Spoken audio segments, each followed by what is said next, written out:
Il sera possible, je vais revenir tout à l'heure avec d'autres précisions et voilà. Alors, sans plus tarder, je vais demander à Monsieur Danny Bérubé de nous partager la présentation et je vous laisse aller, Monsieur Bérubé.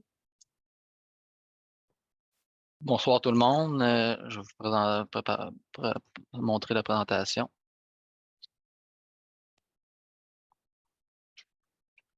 Oui, on a peut-être,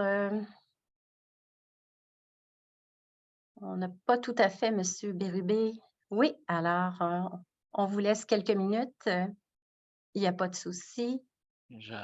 C'est On parti. on vous laisse nous revenir. Est-ce que vous m'entendez? On vous entend très bien et on voit très bien votre présentation. Parfait. Donc, on va partir la présentation là, sur les chantiers 2023 qu'il y a dans le secteur du Vieux-Québec. Comme Mme Saint-Pierre le disait, le plan de la présentation se va comme suit. On va parler du chantier de la place de l'Hôtel de Ville qui est à sa deuxième année. Il y a la réfection du mur de la cour de la Montagne. Il y a le réaménagement de la cour du Palais, le réaménagement de la courbe de la rue du Marché Champlain. Après tout ça, on va parler de la gestion de la mobilité durant les travaux de tous ces chantiers et de certains chantiers privés. Il y a tout le volet communication et relations avec les citoyens qu'on va parler à la fin et une période de questions. Pour parler de l'aménagement de la place d'Hôtel de Ville, comme je disais, c'était la deuxième année de chantier qu'on va travailler. Juste pour faire un petit récapitulatif de l'objectif du projet, c'était en fait, sans faire le lieu de convergence institutionnelle le plus important de la ville, c'était de répondre aux besoins contemporains de la vitalité commerciale et de déplacement actif, tout en assurant le partage sécuritaire et adéquat des modes de transport. Le point de départ, la place, c'est le point de départ afin de faire du Vieux-Québec un quartier partagé convivial, tout en préconisant une approche sensible au paysage patrimonial du lieu. C'est un objectif partagé par le secrétariat à la Commission nationale, à la capitale nationale. C'est en harmonie avec le patrimoine bâti et le caractère patrimonial du Vieux-Québec, reconnu comme patrimoine mondial de l'UNESCO. On voit quelques photos de l'état des lieux avant les travaux là, qui datent de 2021, ces photos aussi.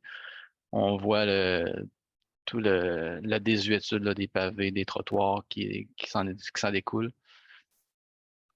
Et aussi, on voulait mentionner que cette place, c'est une place beaucoup animée. Il y a beaucoup d'occupation au niveau de la place. On compte là, en additionnant les amuseurs publics, la fête de la ville, les grands prix cyclistes, les marathons, le marché de Noël allemand, plus de 100 jours d'occupation au niveau de la place publique. Au niveau de la vision du projet, on a visé surtout sur le patrimoine, la vitalité commerciale, le partage sécuritaire et adéquat des modes de transport et un lieu de convergence institutionnelle et un espace partagé convivial. Ça, c'est le concept d'aménagement là, qui a été retenu là, lors des processus d'appel d'offres au niveau des services professionnels. On, on voit là les quatre rues, la rue Cour de Fabrique, Sainte-Famille, Buade et la rue des Jardins et l'hôtel de ville ici. On voit qu'on a agrandi l'espace là, au niveau de la place publique. Une brève description des travaux qui est à réaliser. Il y a la reconstruction des réseaux d'aqueducs et d'égouts. Il y a le réaménagement géométrique des quatre rues. Il y a l'aménagement de la place publique. Il y a une bonification de l'éclairage et reconstruction des conduits souterrains. Le projet y inclut aussi la mise en lumière de la place et de l'hôtel de ville. Il va y avoir des travaux de Bell et d'Hydro-Québec. Comme je ne sais pas si vous avez vu dernièrement, là, mais il y a des travaux d'Hydro-Québec qui sont présentement en chantier là, sur la rue de Buade. Il y a le déploiement du Wi-Fi. Et il y a le volet plantation d'arbres et d'arbustes qui va être réalisé à l'automne 2023. Si je fais une récapitulative de 2022, on voit il y a eu le démantèlement du monument à Taschereau. Il y a eu l'abattage d'arbres. Il y a la réalisation des phases 1, 2 et 5. Je vais vous revenir à la diapo tout de suite après là, pour vous montrer le phasage des travaux. Et cette année, en 2023, dès la fin mars, on débute le chantier et on va terminer au début septembre. Puis on va réaliser les phases 3, 4 et 5 que je vous ai montré tantôt. On va vous montrer ça à la fin. Puis la plantation d'arbres, comme je disais tout à l'heure, à la fin de l'automne. Au niveau des particularités, c'est des réalisations de travaux qui sont réalisées par phase. C'est des zones de travaux restreintes. Il y a de l'excavation dans le roc. Il y a la pose de pieux. Il y a la possibilité de présence de matériaux contaminés, comme dans n'importe quel chantier qu'on trouve là, au niveau de la ville. Il y a la possibilité de présence d'anciennes rails de tramway. Il y a des travaux spécialisés de maçonnerie. C'est un secteur là, qui est présentant plusieurs zones à fort potentiel archéologique. Au niveau des travaux archéologiques, c'est des travaux qui ont été faits par phase en fonction des potentiels archéologiques. Les fouilles sont préalables aux travaux. Il y a un suivi archéologique tout le long de nos travaux en tout temps lors des excavations. Puis c'est déjà prévu dans nos contrats là, d'avoir des heures de prévu pour les fouilles archéologiques. C'est juste un petit aparté, mais au niveau des zones à haut potentiel archéologique, il y a tout près de l'hôtel de ville, en façade, il y a des reliques d'enterrés sous le parvis, puis pas loin des bâtiments. Il y a face à la basilique cathédrale, la basilique cathédrale Notre-Dame du Québec, et sur le côté. Puis il y a tout autres endroits qu'on n'a pas encore excavés, mais on commence à connaître le secteur. Au niveau des limites de propriété, chaque bâtiment, il y a eu une évaluation structurelle des bâtiments existants. Il y a les retraits des luminaires en applique sur Buade. Il y a le remplacement des entrées de service, égouts d'aqueduc dans la partie, on va dire, publique. Et le remplacement des entrées de service en plomb qu'on va réaliser. Et on va aussi faire les entrées de service pour les gicleurs. Il y a eu il va y avoir quelques travaux privés de coordonner avec nos travaux. Étant donné qu'on fait l'excavation des fondations, ça peut permettre aux propriétaires là, de faire certains travaux sur leurs fondations, comme les imperméabiliser, les isoler, les réparer, puis autres petits travaux. Comme je parlais tantôt, ça c'est les phasages des travaux. On voit qu'en 2022, on a réalisé les phases 1, 2 et 5 qui correspondent à la rue des Jardins, à la rue de la Fabrique et une partie de la rue Sainte-Famille. On était supposé compléter complètement la place publique en 2022, mais il y a eu des problèmes d'approvisionnement de certains matériaux, dont des murs de pierre tout le tour de la place. Il y a eu des problèmes au niveau de l'approvisionnement. Fait qu'on va les compléter cet été, les travaux de la place centrale. Et en 2023, on va réaliser les travaux sur Buade et sur Desjardins, l'amorce de Desjardins. C'est essentiellement nos travaux qu'on a à faire cette année. Juste un petit récapitulatif là, au niveau des arbres. On a, dans le projet, il y a eu de l'abattage d'arbres, mais au final, c'est pour cette raison qu'on a présenté cette petite diapositive-là. C'est qu'au final du projet, on va avoir un gain positif là, de 5 arbres là, au niveau du projet de l'aménagement de la place d'Hôtel de Ville. Je vais laisser la parole à ma collègue Chantal. Bonjour, merci Dani. Je vais te laisser défiler les slides. Je me présente, Chantal Aymon, je suis ingénieure au service de l'ingénierie de la Ville de Québec. Le projet que je vais vous présenter aujourd'hui, c'est la réfection du mur de la côte de la Montagne. C'est un mur qui est situé entre la côte de la montagne et l'intersection de la rue Notre-Dame et le parc de la Sétière, en fait, qui est propriété de la SODEC. Vous devez savoir que ce mur assure le soutènement de la côte et de ses infrastructures. Et situé dans le site patrimonial déclaré du Vieux-Québec, il est un lieu de forte densité piétonnière et automobile, populaire au niveau du tourisme et des commerçants. Donc, c'est un lieu sensible. Prochaine.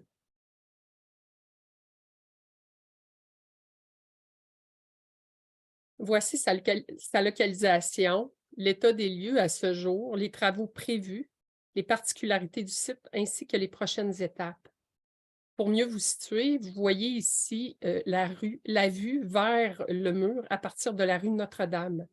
Le mur comprend une section en maçonnerie que vous voyez juste à votre droite, à votre gauche complètement, donc qui est situé à côté de la fresque des Québécois, donc ce mur de maçonnerie-là, où il y a des vestiges archéologiques enfouis au-devant. Constitué d'une section recouverte de crépi de béton. Par contre, la section qui est juste adjacente, qui est à côté du mur de maçonnerie, en fait, vous voyez un mur de crépi de béton qui est devant les vestiges archéologiques qu'on voit qui sont exposés, mais maintenant enfouis de sable là, par mesure de protection juste avant les travaux. Alors, la prochaine.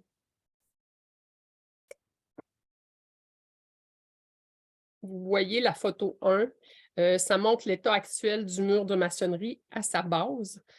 La photo 2, vous voyez le trottoir, en fait, l'état du trottoir en haut du mur. La photo 3 illustre une vue du garde-corps ainsi que le couronnement à la base du garde-corps. On voit l'état aussi qui est très endommagé. La photo 4 montre l'ensemble du mur avec les vestiges exposés. Qui sont maintenant enfouis. Vous voyez à la 5e photo une vue rapprochée montrant l'état du mur sous le crépi de béton qui est en très mauvais état. Enfin, la 6e montre un ouvrage de protection. C'est une espèce de protection de béton temporaire, en fait, qui va disparaître là, dans le présent projet. La prochaine, s'il vous plaît.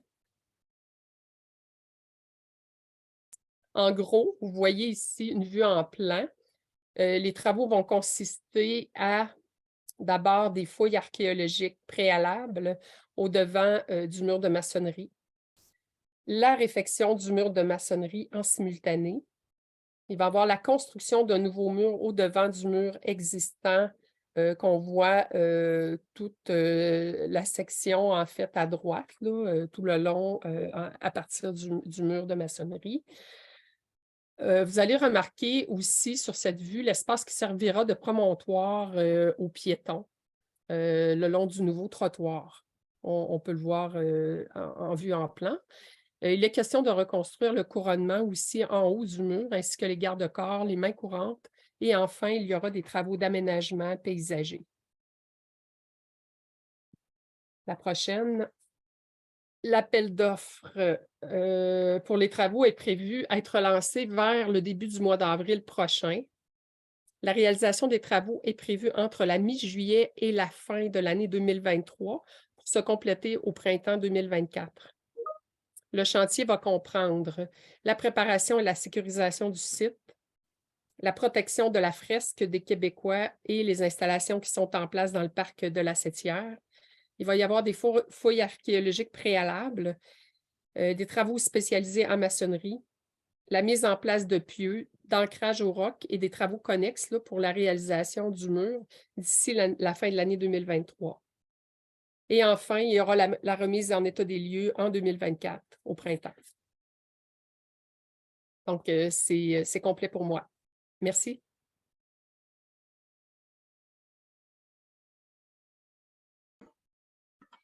Bonjour tout le monde. Je me présente Marc-Antoine Verville et je suis chargé de projet au service d'ingénierie de la Ville de Québec. Et je vais vous parler en fait de l'aménagement de la côte du Palais ainsi que du réaménagement de la cour de la rue du Marché-Champlain.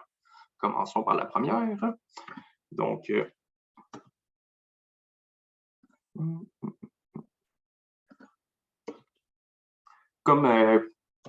OK, on va y arriver. Donc, comme vous le savez, c'est vraiment une intersection atypique. On a un paquet de rues qui viennent se rassembler autant à partir de la Haute-Ville que de la Basse-Ville, qui viennent toutes se rejoindre en fait dans la cour du Palais, ce qui nous laisse en fait une grosse problématique au niveau du voyagement piéton. Donc, comme vous pouvez voir l'état des lieux actuels, je pense que vous êtes tous familiers et que vous avez déjà circulé cette rue un jour ou l'autre étant citoyen du quartier. Donc, on a un projet ici qui a pour but une sécurisation de la liaison piétonne. Donc, on veut vraiment assurer un partage sécuritaire et adéquat avec tous les modes de transport qui sont disponibles. On veut également s'assurer de la fluidité des véhicules qui vont descendre la côte du Palais. On va en profiter pour faire la mise à jour de l'éclairage public, le tout, bien sûr, en étant en harmonie avec le patrimoine du Vieux-Québec. Donc, une petite description des travaux. Je vais vous pointer les éléments à l'écran. On va détruire, en fait, l'îlot qui est situé sur l'intersection Saint-Nicolas et Côte-de-la-Potasse. On va en construire un sur Vaisseau-du-Roi, intersection Côte-du-Palais, pour que lorsque les véhicules vont descendre Côte-du-Palais, ils soient redirigés vers le sens unique de Vaisseau-du-Roi. Nous allons également retravailler les trottoirs. Donc, intersection Saint-Nicolas et Vaisseau-du-Roi, on vient mettre, en fait, un gros gonflement de trottoir ici pour vraiment diminuer la distance de liaison piétonne. On va également mettre des zones de plantation Saint-Nicolas, Vaisseau-du-Roi, ici, et un autre longeant, en fait, montant la côte du Palais. Et on va également retravailler le trottoir en avant de l'Hôtel-Dieu, rempart d'Inan, ainsi que tout au sud de la côte du Palais. À la fin complètement du chantier, nous avons également un planage-pavage. Donc, on va refaire, en fait, la surface de l'enrobé bitumineux. En ce qui concerne la réalisation, c'est-à-dire les phases, on va venir travailler à partir de la mi-mai ainsi que le mois de juin sur tous les trottoirs du côté nord de la côte du Palais. Et en fait, on veut terminer complètement ces travaux-là avant de pouvoir entreprendre le trottoir du côté sud de la côte du Palais. Et on a également les travaux d'aménagement paysager qui sont prévus en 2023, mais ce sont des travaux hors ingénierie, donc je ne peux pas vous fournir de date malheureusement. La durée planifiée des travaux est d'environ 10 semaines. En ce qui concerne les particularités de ce chantier, bien sûr, on a un phasage qui est imposé à l'entrepreneur pour vraiment limiter les impacts sur les piétons. On a également la présence de blocs de granit spécialement fabriqués sur mesure pour ce chantier qui vont être mis en place, en fait, à 2 endroits du chantier. C'est des gros blocs de granit. On a des longs délais d'approvisionnement, donc c'est possible qu'on vienne les mettre en place un petit peu plus tard dans l'été. Bien sûr, étant dans le Vieux-Québec, un fort potentiel archéologique. On a une coordination également avec l'hôpital L'Hôtel-Dieu, pour lequel qui va impliquer en fait un blitz de travaux, c'est-à-dire une fin de semaine, on veut effectuer des travaux de nuit pour vraiment limiter au maximum les impacts sur le débarcadère de l'Hôtel-Dieu. Donc, on va vraiment essayer de faire condenser le plus de travaux possible cette fin de semaine-là, juste en avant du débarcadère de l'hôpital. On a bien sûr également des présences des vestiges du passé, pour ceux qui s'en souviennent de la présence du tunnel qui passait sous la côte du Palais, et bien sûr la possibilité de présence de matériaux contaminés qui est toujours présente sur des chantiers d'ingénierie. Maintenant, je vais vous passer à mon deuxième chantier qu'on va faire également cet été. C'est le réaménagement de la courbe de la rue du Marché Champlain. On est situé juste ici. Donc, l'état des lieux actuels, comme vous pouvez voir, on a une problématique, en fait, à l'approche de la courbe. Du côté intérieur, lorsque les véhicules de grand gabarit, en fait, utilisent la voie intérieure pour tourner, ils ont tendance à empiéter sur le trottoir. C'est vraiment un problème géométrique au niveau de la courbe. Ceci a même occasionné un décès en septembre 2019 d'une jeune femme d'une trentaine d'années. Donc, nous, on va venir, en fait, effectuer des corrections pour corriger le tout puis faire un projet qui a de l'allure pour que les citoyens et que les touristes soient en sécurité. Donc, on a le groupe des gagnants ici qui sont propriétaires. Ils nous ont cédé une partie de leur terrain. Donc, on va venir, en fait, empiéter, je pourrais dire. On vient vraiment chercher à l'intérieur de leur terrain pour mettre en place le nouveau trottoir. Ensuite, entre le trottoir et la voie de circulation, nous allons mettre en place une zone, on l'appelle en fait, c'est un îlot semi-franchissable. Donc, c'est vraiment pour que lorsque les véhicules de grand gabarit vont circuler sur cette rue, ils vont pouvoir empiéter en fait sur cet îlot-là, mais tout le temps en conservant une distance entre la voie de circulation ainsi que les piétons. Donc, c'est vraiment pour une mesure de protection supplémentaire. Également, de ce chantier-là, on va profiter pour réaménager en fait les îlots centrales, refaire la traverse des piétons, mettre à jour les feux de circulation ainsi que l'éclairage public.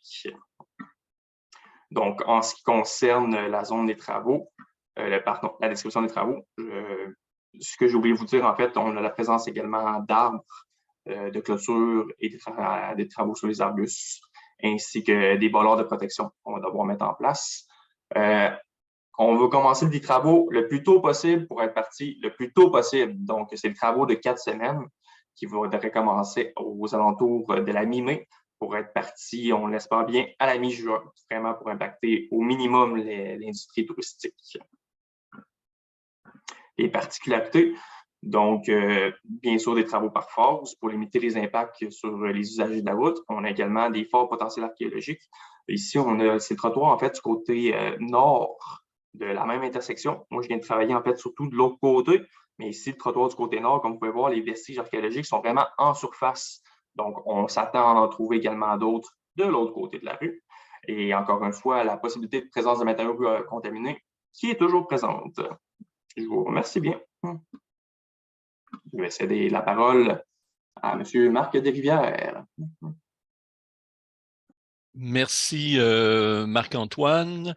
Alors, évidemment, des travaux comme on vous présente aujourd'hui, ça a nécessairement un impact sur la mobilité. Donc, on change la page, s'il vous plaît. Chaque fois qu'il y a un projet ou un chantier, qu'il soit privé ou public, les équipes élaborent une stratégie de gestion de la mobilité pour chaque phase de chaque projet.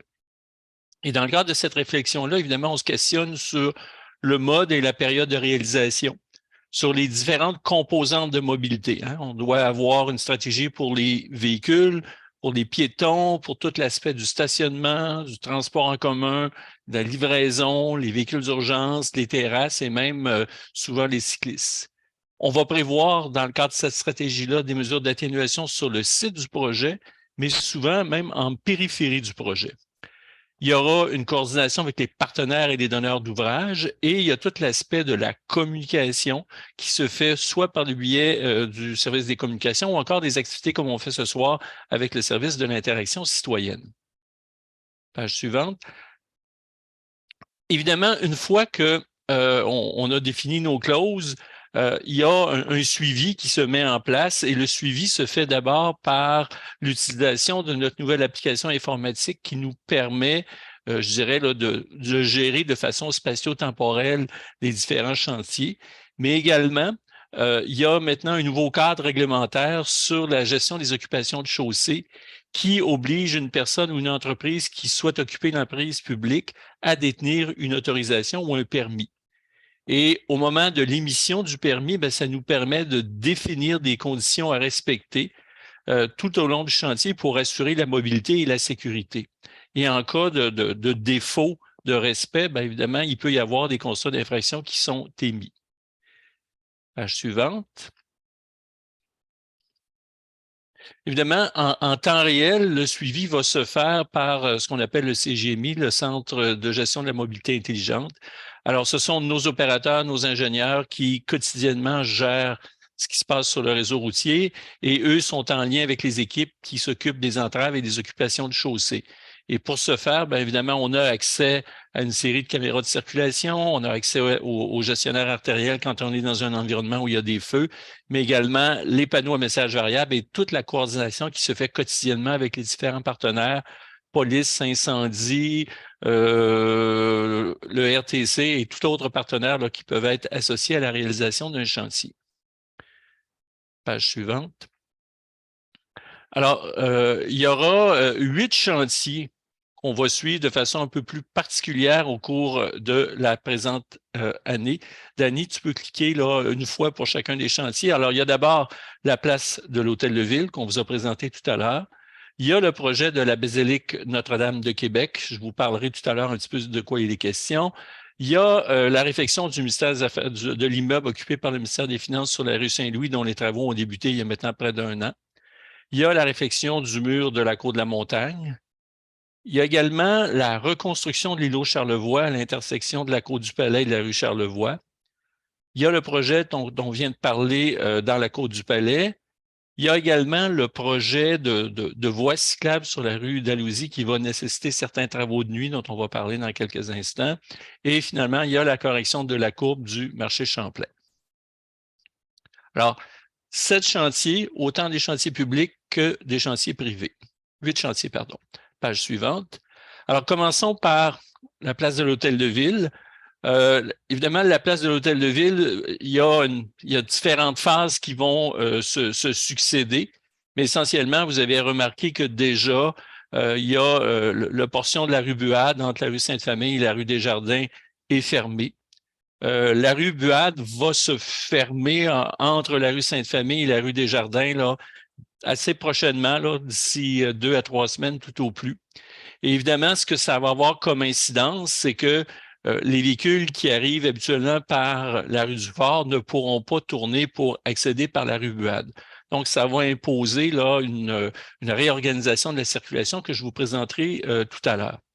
Selon le phasage des travaux également, bien, la rue Desjardins sera ouverte, mais évidemment à sens unique comme on la connaît aujourd'hui. Mais à partir de la mi-juillet, bien, cette section-là de la rue va être également fermée. Ce qui va faire en sorte que les véhicules qui vont arriver de la rue Saint-Jean ou de la Côte-du-Palais vont devoir tourner à droite sur la rue Pierre-Olivier Chauveau, un peu à l'image de ce qui se faisait l'an dernier. Projet suivant. Alors, je vous parlais tout à l'heure des travaux de la rue Buade. Évidemment, en faisant des travaux sur la rue Buade, ça induit un cul-de-sac, particulièrement pour des véhicules de gros gabarit à la place d'Armes. Ce qui veut dire que les camions qui vont entrer par la rue Saint-Louis, qui vont passer par le secteur de la place d'Armes, vont nécessairement devoir être détournés par la Côte de la Montagne. Par contre, les autobus qui, eux, entrent dans le Vieux-Québec, ben, il y a une réglementation qui va être adoptée pour restreindre l'accès aux autobus et seuls ceux qui ont une destination aux hôtels pourront accéder. Et actuellement, je vous dirais, le principal enjeu est l'hôtel Château Frontenac, avec lesquels on a une rencontre demain là, pour finaliser leur scénario de desserte. Page suivante. Évidemment, ce que ça va amener comme intervention, c'est que le stationnement va être interdit en tout temps sur la rue Buade. Le stationnement, il y a une zone de débarcadère, donc pour la livraison au commerce qui va être mise en place sur la rue Desjardins entre la rue Buade et la rue Sainte-Anne, un peu à l'image de ce qui a été fait l'an dernier. La côte de la fabrique, le stationnement va aussi être interdit en tout temps. Par contre, il y a des zones de débarcadère qui vont être prévues. Et cette interdiction-là est plus en lien avec le projet d'apaisement de la circulation dont Mme Coulombe-Leduc parlait en introduction de la rencontre. Et évidemment, ça aura pour conséquence, c'est qu'aucun café-terrasse ne pourra s'implanter cet été sur la rue Buade. Projet suivant. Basilique Notre-Dame de Québec. Alors, il y a un important projet de réfection du mur qui longe la rue Buade. De ce fait, pour permettre la réalisation du projet, on va devoir permettre à l'entrepreneur d'occuper une partie importante de la chaussée. Ce qui va faire en sorte que déjà la rue Buade est à sens unique, donc elle va donc demeurer à sens unique. Ça va impliquer le retrait du stationnement. Mais ce chantier-là, en soi, ne devrait pas avoir beaucoup d'impact dans la mesure où, tant et aussi longtemps que le chantier de la place de l'Hôtel de Ville implique la fermeture de la rue Buade, bien évidemment, il n'y aura pas de véhicules qui vont circuler entre la rue du Fort et la rue Sainte-Famille. Page suivante. L'immeuble du ministère des Finances sur la rue Saint-Louis, bien, les travaux sont déjà commencés depuis près d'1 an. Vous avez remarqué que comme le chantier occupe le trottoir côté nord sur la rue Saint-Louis, et dans le contexte où on a besoin de maintenir un trottoir sur la rue Saint-Louis pour une période assez importante, donc on a demandé à l'entrepreneur de venir rétrécir la chaussée, d'aménager un trottoir dans la rue et de façon à permettre sur la rue Saint-Louis le cheminement des piétons de l'est vers l'ouest et vice-versa. Cet empiètement sur la rue Saint-Louis devrait se poursuivre jusqu'au 31 décembre 2024, de même que l'empiètement sur la rue Desjardins et sur la rue du Trésor. Page suivante. Projet suivant. Cours de la montagne. Alors, évidemment, tout à l'heure, Mme Aymon nous a présenté son projet. Pour réaliser le projet, évidemment, le trottoir va devoir être démoli. L'entrepreneur va aussi devoir occuper la voie de stationnement. Donc, c'est important pour nous de maintenir un corridor piétonnier pour les gens qui circulent dans la cour de la montagne. Donc, pour arriver à faire ça, ce qu'on va faire, c'est qu'on va procéder au retrait de la voie de circulation qui monte vers la Haute-Ville et on va garder, tu cliquez une fois, s'il vous plaît, on va faire en sorte que la rue de la cour de la montagne va devenir une rue à sens unique pour, à compter du début juillet jusqu'à la fin novembre 2023. Et ça pour éviter là, la notion de cul-de-sac avec la fermeture de la rue Buade. Projet suivant. Ardilo-Charlevoix, un projet attendu qui est la construction d'un immeuble à l'intersection de la Côte du Palais et la rue Charlevoix. Alors, pour permettre la réalisation du projet, la rue Charlevoix va être fermée. La conséquence de ça, peux-tu cliquer s'il vous plaît, c'est que la rue de l'Hôtel-Dieu va devenir une rue à sens unique en direction sud, alors qu'aujourd'hui, elle est à sens unique en direction nord. Donc, c'est une inversion du sens unique. Le trottoir sur le côté nord de la rue Charlevoix, donc le long de l'hôpital, va être maintenu, alors que dans la côte du Palais, on va maintenir une voie de circulation par direction et on va demander à l'entrepreneur qui va devoir occuper le trottoir pour faire le projet, d'aménager un trottoir temporaire sécurisé sur la chaussée de la Côte du Palais, un petit peu à l'image de ce qui a été fait pour le bâtiment du ministère des Affaires, du ministère des Finances, pardon, sur la rue Saint-Louis. Prochain projet, Côte du Palais, qu'on vous a présenté tout à l'heure. Évidemment, les entraves ou les occupations de chaussée vont être variables selon les différentes phases du projet, selon qu'on travaille sur le côté nord ou sur le côté sud. Mais ayons en tête que la circulation sera toujours maintenue à sens unique. Dans certains cas, ça va se faire en alternance, la circulation en alternance là, le jour, pensons entre autres à la côte de la Potasse, mais aussi à la côte du Palais. Donc, ce qui est important pour nous, c'est maintenir la circulation des piétons, maintenir la circulation des véhicules dans un contexte où, d'une part, on a un hôpital, donc il faut assurer l'accès à l'hôpital, mais également dans le contexte où, à compter de la mi-mai, la rue Saint-Jean va redevenir piétonne là, de 11h à minuit tous les jours de la semaine. Projet suivant. Alors, la courbe du marché Champlain, donc une intervention essentiellement de sécurité routière. Et pour la période des travaux, il y a une voie par direction qui va être maintenue en tout temps. Et on va également chercher là, à maintenir le trottoir sur le long des commerces, je vais dire, donc dans la partie extérieure de la courbe, là, pour assurer le cheminement des piétons entre ce secteur-là et, disons, la batterie royale. Et finalement, le projet de la rue d'Alousie, qui est le projet de voie cyclable. En préparation au projet, il va être nécessaire de faire des travaux de pavage de façon à avoir une chaussée là, qui est en bon état, en préparation des interventions pour mettre en place la piste cyclable. Alors, ce sont des travaux qui vont se faire tôt au printemps et qui vont se faire de nuit.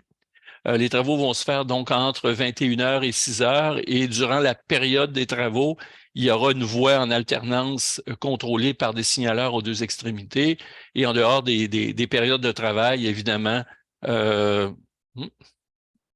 dehors des périodes de travail, s'il vous plaît, avancez d'un. Merci. En dehors des périodes de travail, on va maintenir la circulation normale là, telle qu'on la connaît aujourd'hui. Alors, on passe à la diapo suivante. Alors, évidemment, ce que je vous ai présenté là va faire en sorte que si on prend en considération les chantiers, on prend en considération également la rue Saint-Jean qui va devenir piétonne, bien, on va créer deux grands corridors de circulation. Un qui va être la rue Saint-Louis, la rue du Fort et la côte de la Montagne. Donc, on entre à une extrémité, on en sort à l'autre. Et également un autre où on entre par la côte du Palais, on emprunte un court tronçon de la rue Saint-Jean, de la côte de la Fabrique, la rue Pierre-Olivier Chauveau, la rue Sainte-Anne et on sort du Vieux-Québec par la rue Dauphine. Il sera possible pendant les premières semaines là, du chantier Hôtel de Ville, de circuler également sur la cour de la fabrique, emprunter la rue des Jardins et revenir par la rue Sainte-Anne. Mais du moment que le chantier va nécessiter la fermeture de la rue des Jardins, bien, on va avoir le scénario que vous voyez à l'écran. Alors évidemment, cette nouvelle approche-là de gestion temporaire de la circulation a également une incidence sur le transport en commun. Page suivante. Alors évidemment, vous voyez en pointillé, comme la rue Buade est fermée, ben, l'autobus qui aujourd'hui emprunte la rue Saint-Louis, la rue du Fort, la rue Buade ne pourra pas le faire. Donc, secteur rue Saint-Louis, Place d'Armes va cesser d'être desservi pour la période des travaux. Évidemment, la rue Saint-Jean, un tronçon entre la rue d'Auteuil et la Côte du Palais, va également être non desservi en raison de la rue piétonne. Et à partir de là, bien, selon les différentes phases du chantier, le trajet va être variable.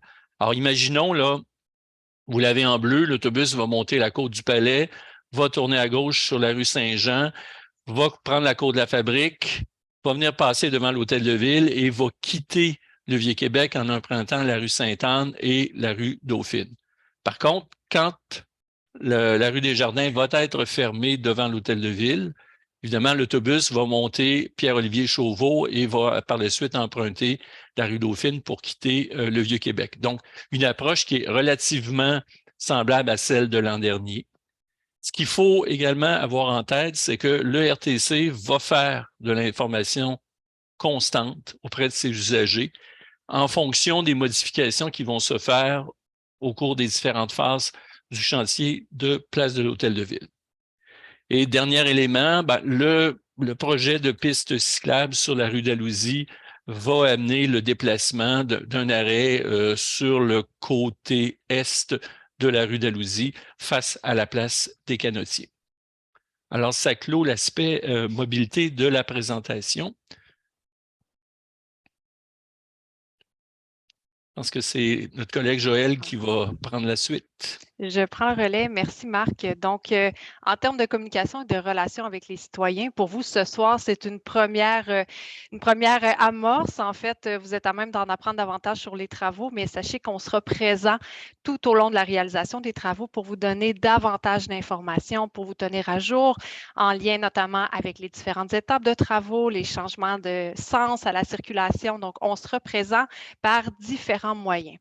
On gardera le lien via le bureau InfoChantier dont je vais vous parler à la prochaine diapositive, mais également, vous serez en mesure d'obtenir différentes informations via les plateformes existantes, soit les infolettes de chantier, la distribution d'avis porte-à-porte, les plateformes web, réseaux sociaux, la ligne du 311. Et également, vous allez observer sur les différents sites de l'affichage, les visuels que vous avez vus ce soir, vous serez en mesure de les retrouver pour vous projeter sur les prochains aménagements qui auront lieu dans les secteurs. Donc, prochaine diapositive. Merci. Donc, bureau InfoChantier, pour ceux qui connaissent, un bureau InfoChantier est déjà pleinement existant là, dans le secteur du Vieux-Québec, soit depuis les travaux de la place de l'Hôtel de Ville.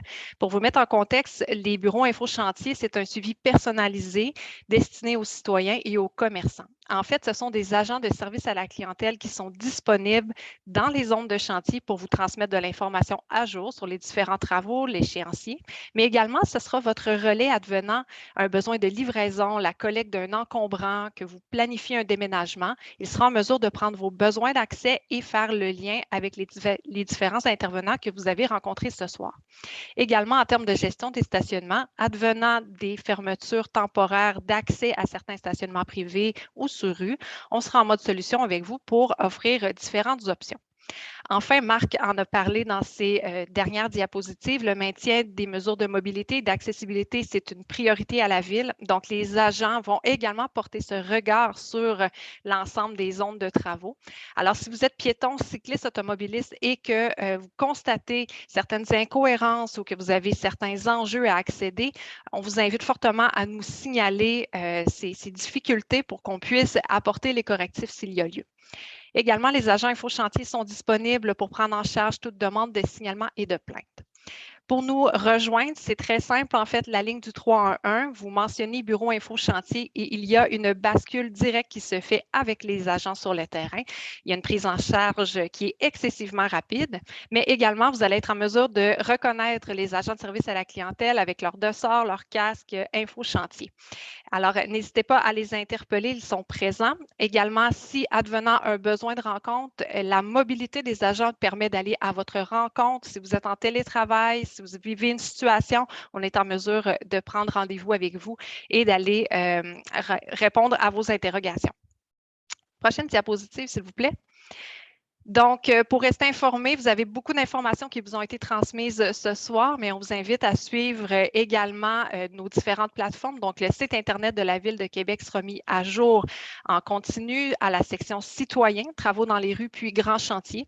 Vous allez avoir le détail des travaux, mais également l'endroit pour vous abonner à nos différentes infolettes et communiquer. Il y aura également la distribution d'avis porte-à-porte qui sera fait par les différents, dans les différentes zones, advenant un besoin un peu plus ponctuel de vous informer d'une entrave temporaire ou d'une coupure d'eau qui pourrait survenir en cours de réalisation de travaux. Enfin, sur cette plateforme web, vous allez avoir accès aux différentes entraves dont Marc a parlé précédemment, mais également d'autres entraves qui pourraient survenir en cours de réalisation dans votre secteur. Ça fait le tour pour moi.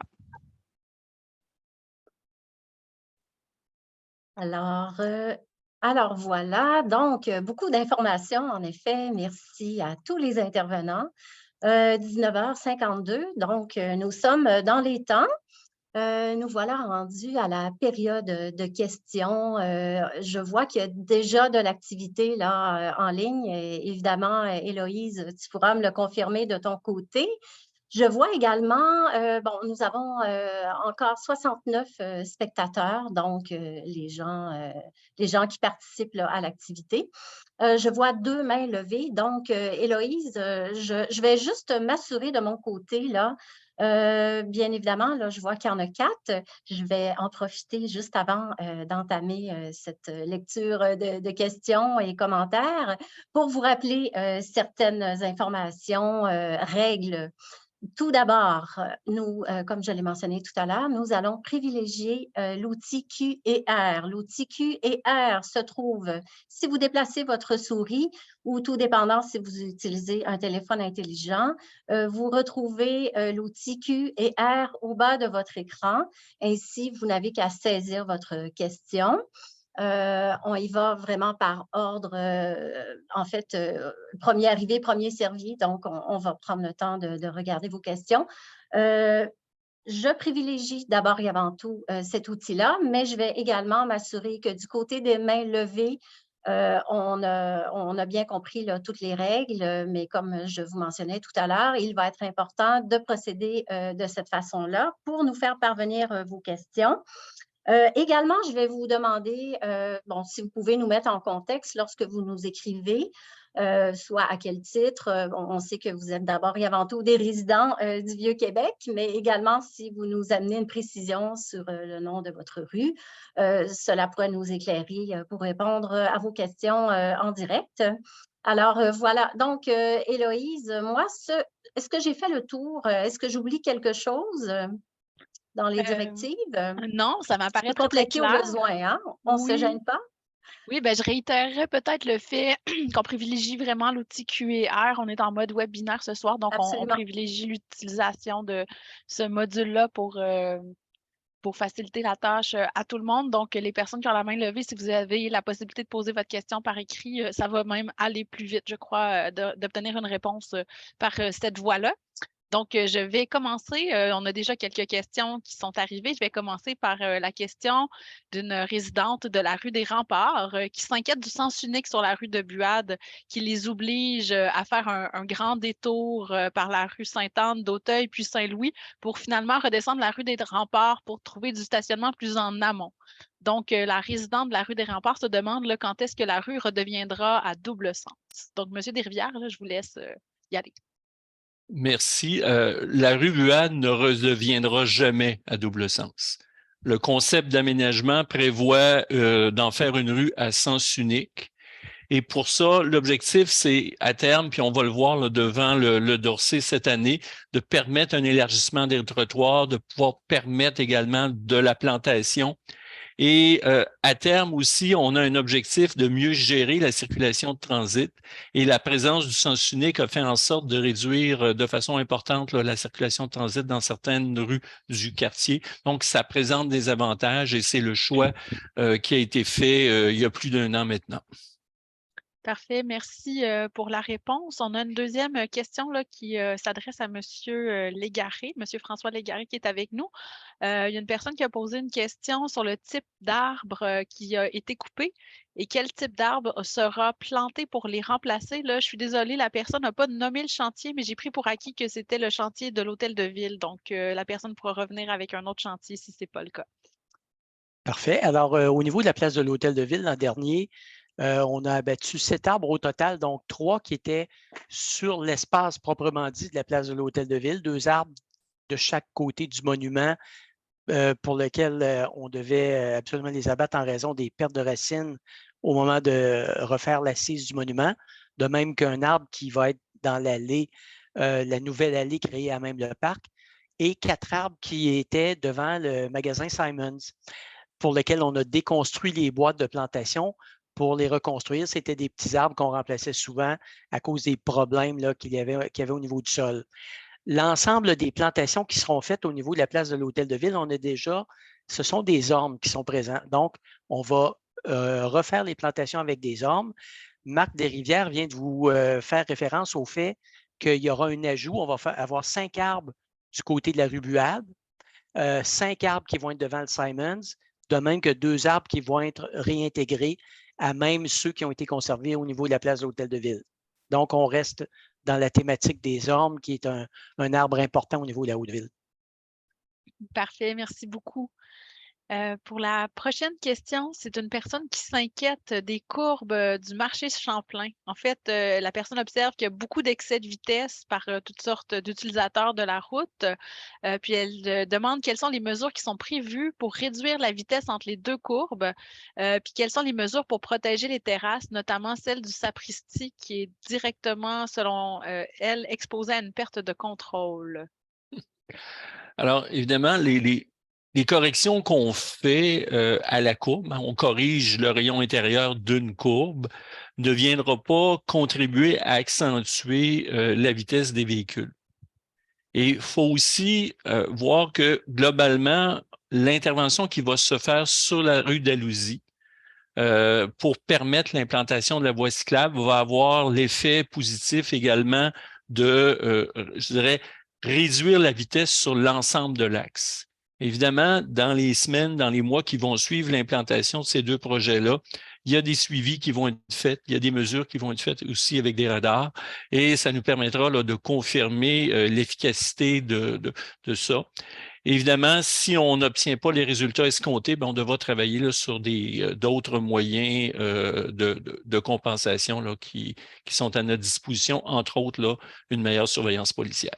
Parfait. Je vous invite à rester pas loin parce que la prochaine question est pour vous. Puis après, Hélène, je vais te laisser la parole pour les prochaines questions.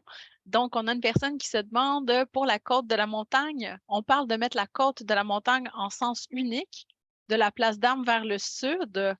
Puis pour la portion de côte de la montagne entre Dalhousie et Saute-au-Matelot, est-ce que ça va rester à double sens? Effectivement, la côte de la montagne entre la rue d'Alousie et la rue Saute-au-Matelot va conserver son double sens. Il y a une entrave légère qui va être mise en place à l'intersection de la côte de la montagne et de la rue d'Alousie pour ne pas inviter les automobilistes à se diriger vers la côte de la montagne. Et il y a également de l'affichage, entre autres, au moyen d'un panneau message variable qui va être mis en place sur la rue d'Alousie pour encourager les gens à aller monter par la côte d'Inan. Parfait. Merci beaucoup, Hélène. C'est à vous. Alors, merci Héloïse. Merci M. Desrivières pour les réponses aux questions. Écoutez, moi, je vais m'adresser à M. Caron et M. Verrette, simplement pour m'assurer que de leur côté, là, ce n'est pas un problème technique là, Alors, ce que je vais faire, M. Caron, de ce que je comprends, là, vous tenez à prendre la parole. Alors, je vais tout simplement activer votre micro. Alors, je ne sais pas si vous êtes vous êtes toujours avec nous, M. Caron? M. Caron, alors...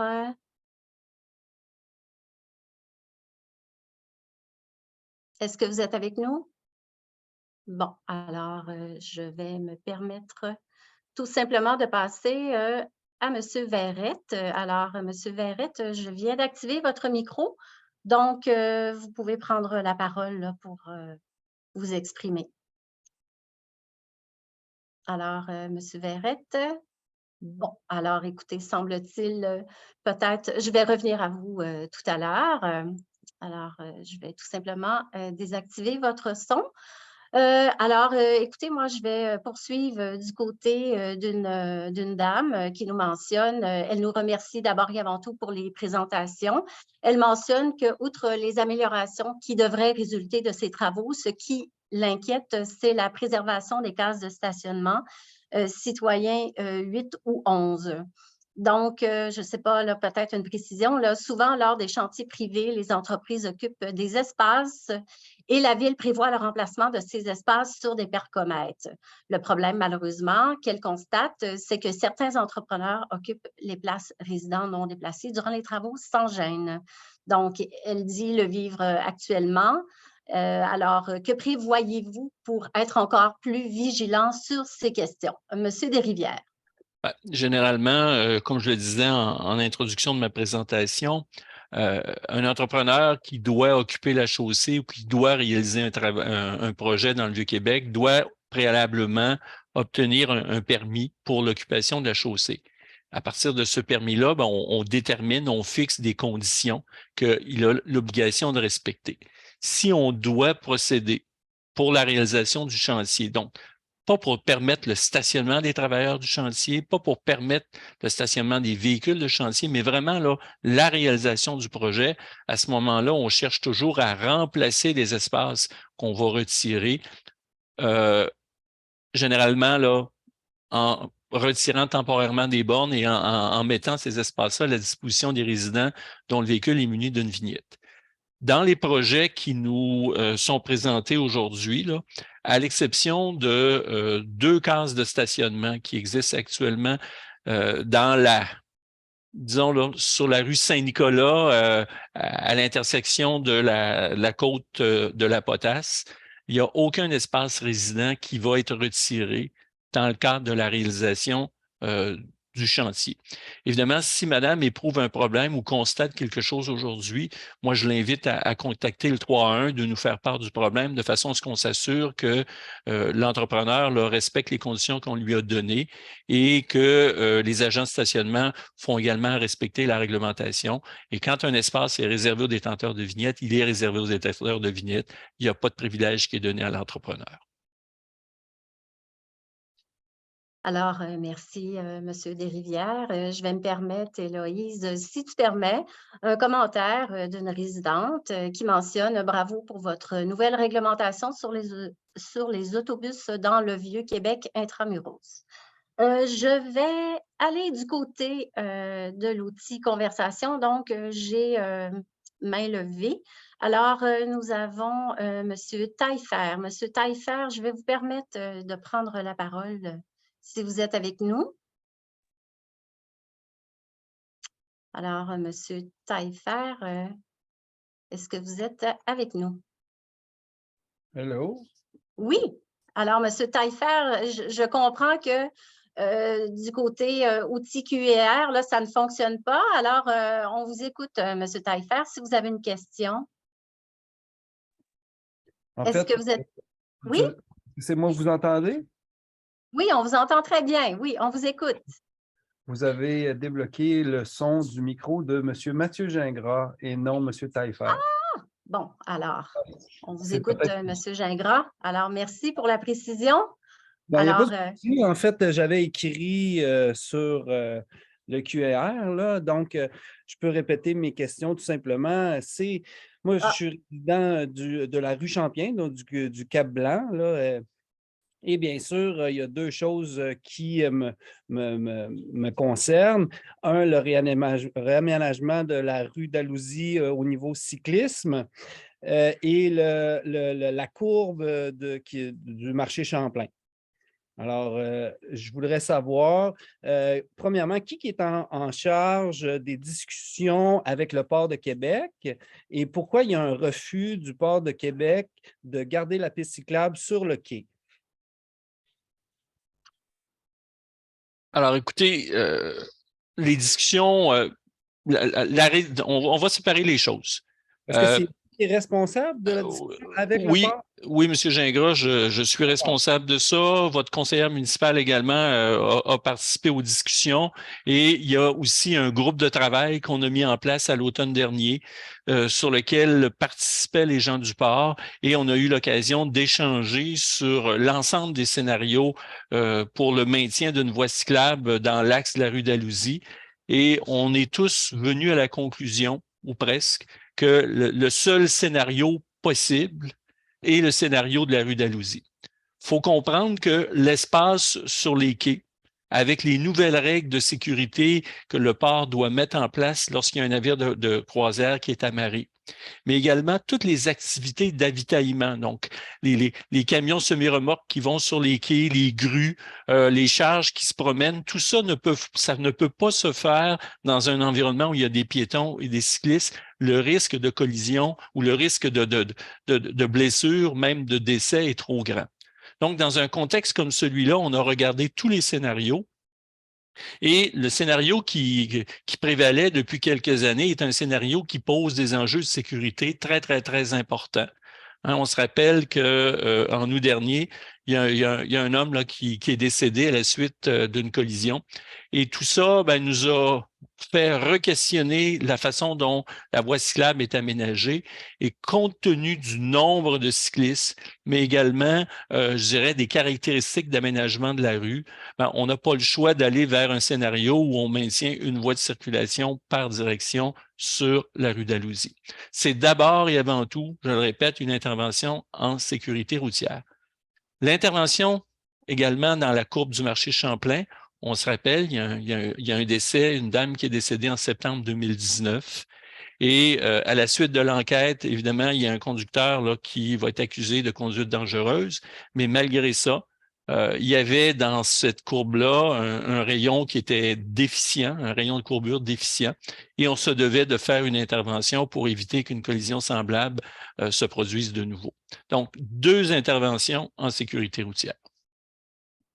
OK, donc, si je comprends bien, le réaménagement de cette courbe-là nous indique qu'on rétracte un petit peu notre décision de diminuer la circulation de camions lourds. C'est bien ça?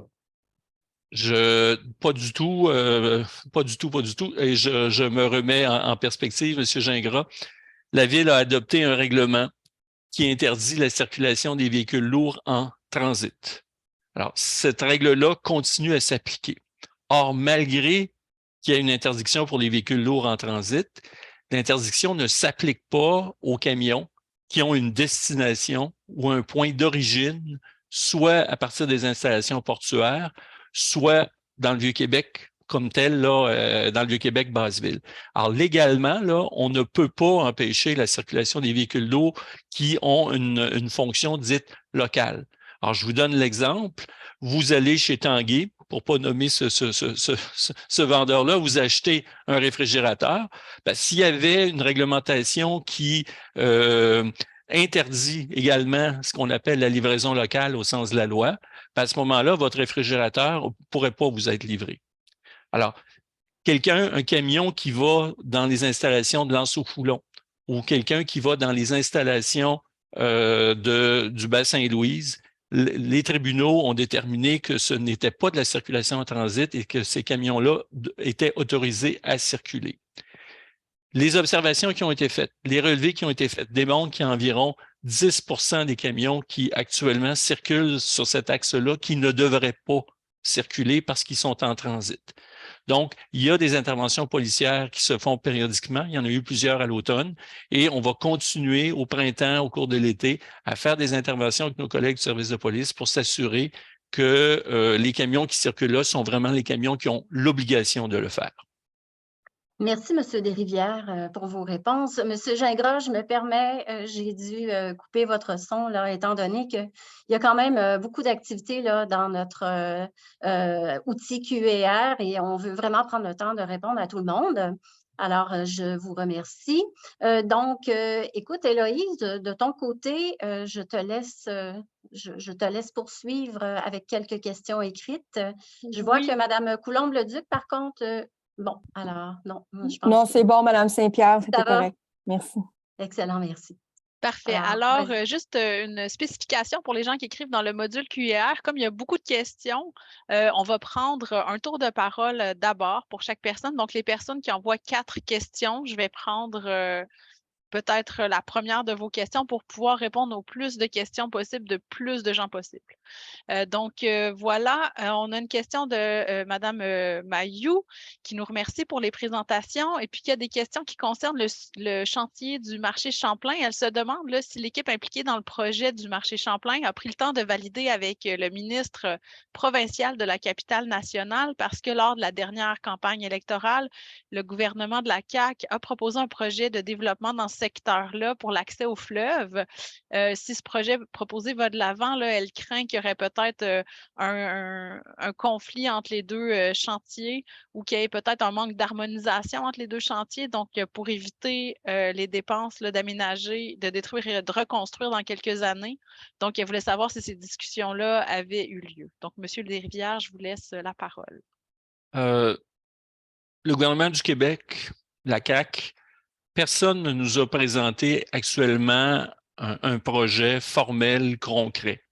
On a tous vu durant la campagne une image, mais à partir de là, le projet, il doit se construire. Et il se construit sur des terrains qui appartiennent au gouvernement du Québec, donc la traverse Québec-Lévis, mais ils se construisent aussi sur des projets, sur un terrain qui appartient au groupe des gagnés et pour lequel il n'y a pas eu non plus de discussion avec le gouvernement du Québec. Or, si jamais le projet de la CAQ voyait le jour un jour, ben, ça va se faire dans plusieurs années. Et dans le contexte d'une intervention en sécurité routière, on ne peut pas se permettre d'attendre plusieurs années là, pour régler un problème une fois qu'on a connaissance qu'il y a un enjeu de sécurité. Parfait, merci beaucoup. Restez en place, j'ai une question encore pour vous. En fait, quelqu'un veut savoir... Non, ce n'est pas pour vous, je crois. Elle voudrait qu'on présente en quoi consistent les travaux de la rue Dalhousie à part les travaux de pavage. Alors, c'est à moi encore une fois. Ah, parfait. Alors, essentiellement, les travaux consistent à aménager une piste cyclable avec des caractéristiques d'aménagement qui offrent un plus haut niveau de sécurité. Donc, ça se traduit comment? Bien, ça va se traduire par une voie cyclable qui est plus large. Ça va aussi se traduire par la mise en place d'une zone tampon d'environ 1 mètre entre la voie de circulation et la voie cyclable. Donc, on crée là une espèce de tampon là, pour s'assurer que les cyclistes sont en sécurité. On va également ajouter, dans cette zone tampon-là, il va y avoir des bollards assez importants, des pots à fleurs également qui vont être déposés pour créer vraiment la séparation. Et il y a des feux de circulation complémentaires là, à ceux qui existent déjà à la sortie du stationnement de la place des Canotiers qui vont être ajoutés. Et il va y avoir une série d'interventions en matière de marquage et signalisation qui va venir compléter tout ça. La conséquence de ça, c'est qu'une fois la voie cyclable élargie, la zone tampon mise en place, ben, il ne va rester qu'une voie de circulation par direction sur la rue Dalhousie. Et on refait, dans le fond, là, au bénéfice de la sécurité routière, un nouveau partage de la route. Parfait, merci beaucoup pour cette réponse-là. On a une résidente du Vieux-Québec qui nous remercie d'avoir pris le temps d'organiser la séance d'information, puis elle nous signale qu'ils sont 3 chez elle à écouter la présentation. Alors, Madame Caron, on vous salue, on vous remercie pour vos bons mots. Donc, on a une personne qui se demande, étant donné la forte circulation piétonne sur la côte de la montagne, il se demande s'il est prévu que le trottoir de la côte de la montagne soit de la même largeur qu'actuellement. Le trottoir de la côte de la montagne va effectivement rester là, de la même largeur qu'on le connaît aujourd'hui. Cette question-là de l'élargissement du trottoir pourrait éventuellement se discuter, se réfléchir dans le cadre d'un réaménagement complet de la côte et ça nécessiterait à ce moment-là le retrait du stationnement pour pouvoir gagner de l'espace au bénéfice des piétons. Parfait. Alors, j'ai une dernière question avant de repasser la parole à à ma collègue Hélène. Donc, il y a une personne qui se demande, en fait, qui veut valider une perception. Là, elle croyait que les camions et les poids lourds étaient interdits sur le boulevard Champlain et Dalhousie. Est-ce que vous allez appliquer ce règlement avec la surveillance routière? Alors, quand on gère la circulation des camions au Québec, parce qu'on part à partir du Code de la sécurité routière, on voit rarement des interdictions complètes de circuler. Une interdiction complète de circuler, c'est quand il y a un enjeu avec la capacité portante d'un pont, à titre d'exemple, ou avec la capacité portante d'une route, puis là, à ce moment-là, ça va avoir un caractère très, très, très temporaire. De façon générale, quand on gère la circulation des camions, on interdit la circulation des camions de transit, mais on maintient la circulation des camions dits locaux. Donc, en transit, ça veut dire que le camion, son point d'origine est à l'extérieur du quartier et sa destination est à l'extérieur du quartier. Alors qu'un camion qui fait de la livraison locale peut avoir un point d'origine à l'extérieur du quartier, mais il y a une destination à l'intérieur du quartier, ou vice-versa, il peut avoir un point d'origine qui est à l'intérieur du quartier et une destination à l'extérieur du quartier. Donc, l'axe sur lequel le camionnage est interdit, c'est essentiellement là, à partir de la côte Gilmore jusque devant la gare du Palais. À partir de là, tous les camions qui doivent entrer dans cette zone-là pour accéder à un équipement ou à un commerce ou à une résidence sont autorisés à le faire. Ils ne sont pas considérés comme des camions en transit. Donc, ces camions-là peuvent circuler et il n'y a pas d'intervention policière pour les en empêcher. Ce que l'intervention policière va faire, c'est qu'ils vont faire de l'interception systématique de camions, puis ils vont s'assurer via le bon de livraison que le camion avait un point d'origine ou un point de destination dans le quartier. S'il n'en a pas, à ce moment-là, ils vont émettre un constat d'infraction. Parfait. Merci beaucoup, M. Desrivières. Alors, Hélène, je te laisse continuer avec la question sur le sens unique de Buade. Oui, merci, Héloïse. Alors, oui, effectivement, nous avons M. Fortin qui demande si des stationnements seront conservés sur la rue Buade dans le long terme. Effectivement, le stationnement va être maintenu sur la rue Buade du côté des commerces une fois les travaux complétés cette année. Mais le concept d'aménagement, éventuellement, va permettre le maintien aussi du stationnement sur la rue Buade. Alors, merci pour la précision. Nous avons également M. Bégin qui mentionne, compte tenu que depuis des années, le transport en commun dans le secteur de Dalhousie est toujours coincé dans le trafic, est-ce qu'il serait possible de faire une étude pour éventuellement envisager de rendre sens unique ce secteur à partir de la gare du Palais en direction des ponts avec une voie réservée au transport en commun? Je prends note de la suggestion de M. Bégin. Tout au cours de l'été, il y a un suivi qui va se faire des conditions de circulation. On va installer des capteurs qui vont nous permettre de mesurer les temps de déplacement entre la garde côtière et l'ancien marché du Vieux-Port. Et également, mes collègues qui sont au Centre de gestion de la mobilité intelligente, donc ce que vous voyez derrière moi, ces gens-là vont pouvoir faire aussi des interventions en temps réel pour améliorer la fluidité de la circulation quand il y a des épisodes de congestion qui vont apparaître. Alors, merci pour la précision. Nous avons également M. Fauché.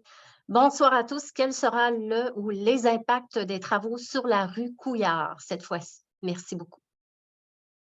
Les travaux n'auront pas d'impact sur la rue Couillard. Cependant, il y aura, vous le savez, là, un projet de zone piétonne qui va intégrer, entre autres, la rue Couillard, donc tout le secteur pour les anciens qu'on appelle le quartier latin.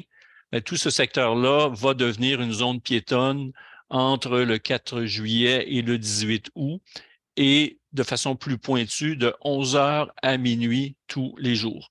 Donc, on va rencontrer là, dans les prochaines semaines les citoyens, les commerçants du secteur, les gens de l'industrie touristique, les institutions pour bien présenter le projet et expliquer un petit peu les tenants et les aboutissants du projet et comment l'accessibilité à la rue Couillard va se faire durant le projet. Merci, Monsieur Desrivières. Décidément, vous êtes l'homme le plus populaire parmi nos intervenants ce soir. Donc, nous avons une question de Monsieur Masse, guide touristique, mais en fait, il fait allusion là, au milieu du tourisme. Avec la fermeture de la rue Buade, quel sera l'itinéraire privilégié pour les tours guidés à la place de l'Hôtel de Ville, Basilique, Séminaire? Est-ce qu'on parle de tours guidés en autobus ou de tours guidés piétons? Si on parle de tours guidés piétons, le trottoir de la rue Buade, le trottoir de la rue Sainte-Famille vont demeurer accessibles. Donc, il va être possible là, pour les piétons de passer facilement du secteur de la Place d'Armes au secteur de la rue Saint-Jean. Alors, merci. Je vais faire un petit bond du côté des mains levées. Donc, je vais parler à Monsieur Herman.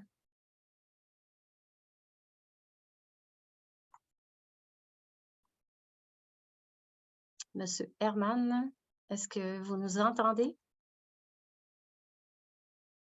Hello? Herman, oui? Bon, alors, écoutez, on va passer à quelqu'un d'autre, un autre appel finalement. Écoutez, de mon côté, là, Héloïse, je crois que je vais te céder la parole. Je ne sais pas si tu es avec nous, sinon je peux poursuivre avec M. Boulanger. M. Boulanger dit avoir, pour le collège François de Laval, dit avoir une question. Mais je ne vois pas, en fait, quelle est la question là, de M. Boulanger. Alors, M. Boulanger, peut-être apporter une précision là, éventuellement. On pourra revenir à vous. Alors, voilà, Héloïse, pour ma partie. Oui, je vais prendre le relais pour la prochaine question d'un cycliste qui remonte fréquemment la côte de la Potasse, puis la côte du Palais. Il veut savoir si le nouvel aménagement avec une rue plus étroite sera aussi sécuritaire qu'il l'est actuellement. La réponse est oui. J'aurais tendance à dire que ça va être encore plus sécuritaire parce que le projet a deux objectifs importants. Le premier, c'est de faciliter les déplacements des piétons entre la Haute-Ville et la Basse-Ville, et ce, dans un environnement de sécurité. Mais aussi, on a comme objectif que c'est un ensemble de carrefours qui est extrêmement complexe, avec la côte de la Potasse, la rue Saint-Nicolas, la rue Vaisseau-du-Roi, la rue Saint-Vallier, la côte du Palais, la côte d'Inan, la rue des Remparts. Donc, on veut simplifier les choses, on veut bien marquer les différences et à ce moment-là, ça va réduire la confusion et ça va introduire un niveau de sécurité plus grand que ce qu'on connaît aujourd'hui. D'accord. Donc, la prochaine question est encore pour vous, sans surprise. On a retrouvé la question de M. Boulanger, donc du Collège François de Laval, qui voudrait savoir si nous pouvons prévoir une alternance sur la côte de la montagne lors des travaux. L'accès vers notre école sera très complexe pour nos parents et également lors de nos portes ouvertes en septembre. Malheureusement, on ne peut pas prévoir l'alternance. On le fait quelques jours par année quand il y a eu des événements particuliers, mais ça nécessite un déploiement policier important. Et c'est une source de confusion aussi importante du côté des automobilistes. Donc, on a pris le parti d'en faire une rue à sens unique. Et si on fonctionnait avec un principe d'alternance, quand la rue Buade est fermée, ben, les gens qui arrivent à l'intersection Buade, Côte-de-la-Montagne devraient aller vers le quartier résidentiel, donc la rue Port-Dauphin et la rue des Remparts, et on ne veut pas que cette pratique-là se fasse. On veut que les gens circulent sur les grands axes du Vieux-Québec et du moment qu'ils ont terminé leur visite dans le secteur de la rue Saint-Louis, de la place d'Armes, ben, qu'ils puissent à ce moment-là quitter par la cour de la Montagne. Parfait. Donc, prochaine question. Est-ce que les travaux sur les réseaux d'eau sont imposés par le chantier de la place Hôtel de Ville ou est-ce que ces travaux auraient dû être faits de toute façon? Alors, M. Bérubé, je crois que c'est à votre tour de répondre. Oui, effectivement. La question, initialement, les conduites d'eau potable et d'égout n'étaient pas prévues à être changées. Ils étaient désuets, mais ils n'étaient pas priorisés au niveau de la ville. Mais étant donné l'investissement au niveau de la place publique et des travaux autour, c'était de soi de faire les travaux, là, étant donné surtout que les conduites d'aqueduc et d'égout passaient dans la place publique. Là, on fait les travaux, on contourne, là, on les met dans la rue là, pour simplifier les interventions futures. Parfait. Merci beaucoup de la précision. Donc, M. Desrivières, une personne aimerait avoir un rappel des sens uniques sur Côte-de-la-Montagne. Les personnes sont résidentes du secteur puis voudraient juste un rappel de comment seront organisés les sens uniques, si c'est possible. Simplement, le sens unique sera en descendant. Donc, les gens devront arriver par la rue Saint-Louis, passer par la rue du Fort et face à l'ancien bureau de poste, ben, faire un virage à droite et descendre la cour de la Montagne jusqu'à la rue des Louisiers. Et dans la cour de la Montagne, sens unique en descendant. Par contre, on maintient le deux sens de circulation entre la rue d'Alousie et la rue Sauto-Matelot. Parfait, merci. Je profite de votre présence pour amalgamer plusieurs questions qui portent sur le même thème. En fait, il y a des personnes qui se posent des questions sur la relation entre le port de Québec et la piste cyclable. Donc, à savoir, est-ce qu'il y a une communication, puis pourquoi est-ce que le port de Québec refuse de participer là, au projet de piste cyclable? Et comme on a expliqué tout à l'heure à M. Gingras, l'espace sur les quais est actuellement insuffisant pour permettre à la fois le respect des règles de sécurité maritime, de faire les activités d'avitaillement des bateaux, donc les grues, les camions semi-remorques, et de maintenir aussi en même temps les piétons et les cyclistes. On l'a vu, là, il y a des enjeux et le port est de bonne foi et la ville a constaté, je dirais, les mêmes difficultés que le port nous rapportait. À partir de là, on a examiné 8 scénarios pour relocaliser ou aménager autrement la voie cyclable. Et on en vient à la conclusion, puis le groupe de travail que la Ville avait mis en place, sur lequel siégeaient des résidents, des commerçants, les représentants des institutions, essentiellement la majorité des gens qui faisaient partie du comité en sont venus à la conclusion que de maintenir la piste cyclable sur la rue d'Alousie était la meilleure solution, malgré que elle pose des impacts et qu'on se devait de faire un aménagement de meilleure qualité que celui qui prévalait depuis quelques années. Parfait. Pour une question vélo, est-ce qu'on a prévu d'installer des bornes de recharge pour les vélos électriques ainsi que des supports autres que pour les vélos qui sont en libre service loués par la Ville? La Ville actuellement planche sur une stratégie ou une politique sur l'électrification. Et c'est une réflexion qu'on va rendre publique dans les prochains mois et elle va positionner la Ville sur le déploiement des bornes de recharge, que ce soit des bornes de recharge pour les véhicules que pour les vélos. Parfait. Merci beaucoup pour ces réponses. Alors, on a M. Raymond Taillefer qui voudrait poser une question à l'oral. Donc, il faudrait en fait que vous leviez la main pour que je puisse vous permettre de parler. Vous m'avez dit là, que vous aviez 4 questions. Par contre, je vais vous inviter là, à vous limiter à une question parce qu'il y a plusieurs personnes qui en pose plusieurs, puis on limite là, pour répondre au plus grand nombre de personnes possible. Donc, Monsieur Taillefer, là, j'ai ouvert votre micro. Donc, si vous voulez là, vous adresser à nous pour vous poser une de vos 4 questions, il faut choisir.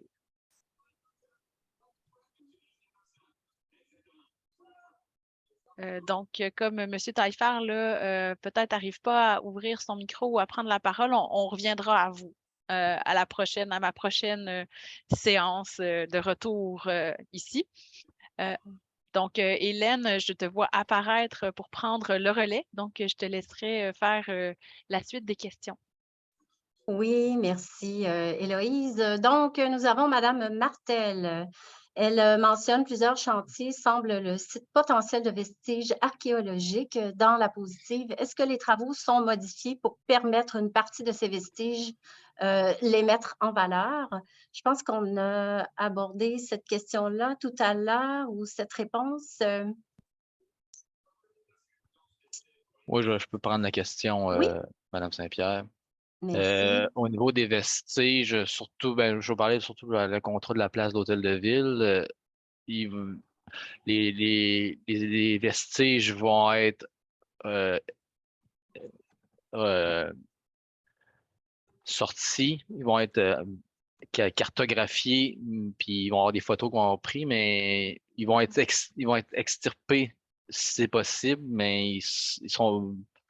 Ça dépend de la nature. Là. Il y a certains endroits qu'on sait c'est quoi les vestiges qu'on va trouver, mais on ne les mettra pas nécessairement en valeur. Là. Ça dépend de la nature de ce qu'on trouve aussi, là, mais c'est vraiment en lien avec tout dépendant de ce qu'on trouve là, sur le site. Merci, Monsieur Bérubé. Est-ce que j'avais bien compris tout à l'heure où il était question de présence de quelqu'un là, plutôt spécialisé là, dans le domaine là, qui allait justement là, pouvoir analyser le type de vestige? Oui, on a des C'est ce que vous avez fait archéologues. allusion tout à l'heure? Ouais, ça, Bon, on alors, a des excellent. archéologues qui sont présents tout le long des chantiers. Là, Excellent. Alors, merci pour la précision. Donc, nous avons Madame Pinchot. Elle se demande, en fait, pourquoi avoir décidé de mettre la rue Buade à sens unique. Elle craint la gronde des résidents, déjà que plusieurs fois durant l'été, la rue des Remparts est fermée au stationnement pour plusieurs activités. Alors, c'est plutôt un commentaire de Mme Pinchot. Par contre, M. Desrivières… Essentiellement, je vous dirais, Madame Pinchot a une opinion et je pense qu'on la comprend très bien. Mais en même temps, on travaille avec le Conseil des quartiers, on travaille avec le comité des citoyens et il y a des préoccupations, je pense, d'une majorité de citoyens du Vieux-Québec à l'égard de la circulation dans le quartier. Alors évidemment, chaque fois qu'il y a un projet qui est planifié, qui est conçu, on se questionne s'il y a des interventions en matière de circulation qui peuvent être mises en œuvre de façon à améliorer la qualité de vie des résidents, mais également l'expérience touristique qui nous est offerte. Or, la mise à sens unique de la rue Buade fait partie est une conséquence, si on veut, de cette réflexion-là. Et tout ça a été discuté, a été présenté avec plusieurs intervenants là, du Vieux-Québec, mais c'est certain que nos interventions ne font pas toujours l'affaire de tout le monde. Ça, on en est bien conscient. Alors, merci, M. Desrivières. Nous avons M. Masse. Je vois que vous avez fait une autre intervention. Je vais continuer de défiler et on reviendra à vous tout à l'heure. Donc, nous avons M. Chalifour. Malheureusement, bien que nous appelions pour signaler que des entrepreneurs… Bon, alors, je vois là qu'il en effet là, des inquiétudes quant aux places de stationnement. M. Chalifour mentionne que le problème persiste et qu'il n'a pas nécessairement le sentiment d'être entendu. Donc, il mentionne qu'il se plaint de la situation, que les agents de stationnement ne font rien pour dissuader les gens. Donc, M. Chalifour, on prend note de votre intervention. Je voulais quand même en faire la lecture. Donc, il mentionne également que c'est irritant pour les résidents du quartier. Alors, voilà, nous avons Madame Pelchat. Si vous mettez une seule voie sur Dalhousie, est-ce que l'autobus va pouvoir tourner au coin de la rue quai Saint-André? Effectivement, le concept a été élaboré pour permettre le virage de l'autobus, mais également d'un camion semi-remorque, et ce, dans les deux directions à l'intersection Saint-André-Dalhousie. Alors, merci. Nous avons également M. Leblanc-Lavoie. Est-ce qu'il y a un projet de reconfiguration de l'intersection des Glacis et de la Potasse pour une circulation piétonne plus sécuritaire?